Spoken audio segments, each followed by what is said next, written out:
I'm Mariana Hofer.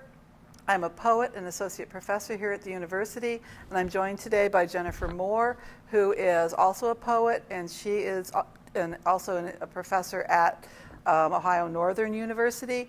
And she's on our campus today to give a reading tonight over in Weinbrenner, and also to promote her latest book, The Veronica Maneuvers, which is just won an award from the University of Akron Press, and she's going to start tonight by telling us about her book. Yeah, thanks for having me. Yeah. Thrilled to be here. A couple things. As we heard, I just published a book. It's called The Veronica Maneuver, and it was just published in October from the University of Akron Press. And a little bit about the title. The title, The Veronica Maneuver, when I was beginning to write the poems in this book, I came across this phrase. I was reading, actually, we were just talking about Hemingway. I was reading Death in the Afternoon, which is a nonfiction collection about Hemingway's experiences observing bullfighting in Spain. And so he talked about these bullfighters who would use this technique that he called Veronicas. They would use Veronicas in their bullfighting, and the Veronica Maneuver was this phrase that I became really fascinated by. So the more research I did about it, the more I realized that it had more to do beyond sort of bullfighting than anything I could have imagined. So the one way we understand a Veronica Maneuver is it's the move when the matador draws the bull with a cape and then pulls the cape away. That's called a Veronica. But when I did more research, I learned about a couple other different significant elements to it. So first of all, we get the word Veronica from actually, there's a Saint Veronica who is supposed to be sort of on the path to Golgotha as Christ was carrying his cross, and she offered him her veil to wipe his face. He took it, gave it back, and the idea is that his visage was sort of imprinted on her veil. So there are all these medieval paintings of Saint Veronica holding up this veil with the image of the Christ's face on it. And so I thought that was beautiful. And then additionally, there's the etymology of Veronica. Vera meaning true, and then icon meaning image. So we get the idea of the true image. And so all of these things, bullfighting and the cloth and the present image and all those kinds of things, really informed a lot of the poems that I ended up writing for this book. A lot of them are interested in the idea of whether or not an image can be true. There's a sense of an original and a copy, appearance and disappearance, all these kinds of things factor in to the book. So it is a very important kind of guiding metaphor for a lot of the poems. Good. Thank you. Thanks for sharing that. And I noticed in the book, and I know in your own teaching, you work in a lot of poetic forms. You also teach people to work in poetic forms. I actually took a workshop from you at Winter Wheat where you had us doing, I think, what was it? Oh, it was erasures and I think tearing stuff up. Yeah, it was great stuff, cut-ups. And I noticed that one of your students just published a pantoum. So I wondered if you wanted to talk a little bit about why you work in forms, why you think it's important for poets to work in forms. Yeah, great question. So I think about form in lots and lots of different ways. A lot of the poems that I wrote for this book are actually more kind of free verse lyrics. I tended toward the couplet a whole lot in these poems, partly because one way I think about how the couplet works is you're sort of giving your reader a little bit at a time, and for the kinds of work that I end up writing, it's really, really rich and saturated with imagery, and I don't want to necessarily overwhelm my reader with a big block of text that's just too rich to sort of digest all at once. And so if I give just a little bit here, a little bit there, a little bit there, then you're able to move down the page in a way that allows the reader to kind of absorb one thing at a time. So couplets are really important for this book. A couple other forms I worked in here. I have a sonnet in here. It's a little bit of a pliable sonnet. Yes, there are 14 lines, but I was interested in the idea of sonnet, the word itself. It's sonetto, and it means little song. And so I love the idea of a sonnet as a little song, and so that's kind of what that poem is dealing with. And then let me think of another form. Oh, I've got in this book, and I'm actually going to read it tonight. It's a poem. It's a form called a cento, and a cento is a poem that's comprised completely of pieces from other texts. So none of the words in the cento I myself have actually written. It's all little scraps and pieces from other poems. And usually when people write centos, they usually limit themselves to poetic texts, but what I did for this piece is I included texts from poems, but also from song lyrics and music. And so I added both of those into this cento. And when it's such a sort of open form, you can bring anything into it whatsoever. I had to find something to kind of organize it.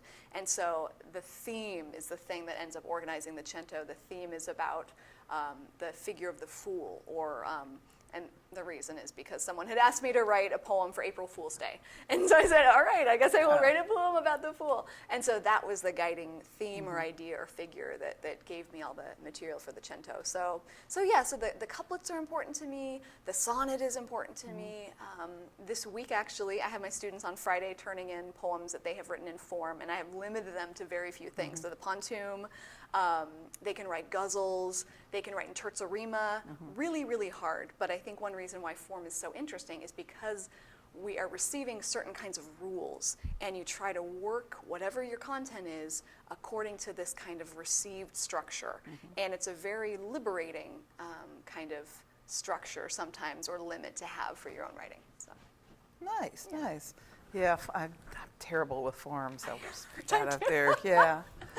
You know, I think about the only thing I can do is sestinas. Oh my gosh, yeah. So I think I have a student turning in a sestina tomorrow. We'll see how nice. it works. Yeah. And villanelles, I love villanelles, but that repetition, so. Yeah. Yeah, I don't know if there's a poet named Jared Carter who did an entire book of, I think it's like 40-some villanelles. Oh my gosh. Yeah, and they're beautiful, and after a while you don't realize it's a villanelle. Right. But that's when you know it's working well, right? Yeah, but at the same time, I would read them and go, I hate you, I hate you, I hate you, I hate yes. you. And that, because I know him, and I was like, Have you seen the great book of sestinas? It was just published a couple years ago. No, I have not. It is an entire anthology of just sestinas. And I think it actually is called something like the Great Book of Sestinas or something like that. It's edited by Daniel Nestor, I think. So. Okay, I'll have to look that have to look it up. up? Yeah. Yeah, I got into the collaborative poems. Oh, so much fun. I know, they are. Oh, cool. Yeah, because we had Denise Duhamel here. Oh, right. And she had done the Saints of Hysteria. Okay. All those, So I've had, in the past, I've had my students do those. Okay. Yeah, mixed. That's a fun stuff. Yeah. Anyway, well, actually, this is the last question I have. So I'm kind of curious because I know you're originally from Seattle, and you've spent a lot of time in the Midwest. And I was kind of wondering, like, how does the Midwest has the Midwest really kind of informed your writing? Is it kind of a combination of the two? Is it coming from such a different place to this place? In other words, sort of like the landscape. Yeah, that's a really interesting question. I used to think of myself as a poet who would always write about wherever she wasn't. So like if I was in, because I lived in Chicago for 6 years, so if I was in Chicago, my interest in writing would be Seattle or somewhere else, right? So you draw in what you don't have. Yeah. But the more that I think about it now, I think living in Chicago, I was there for most of the poems that I wrote for this book.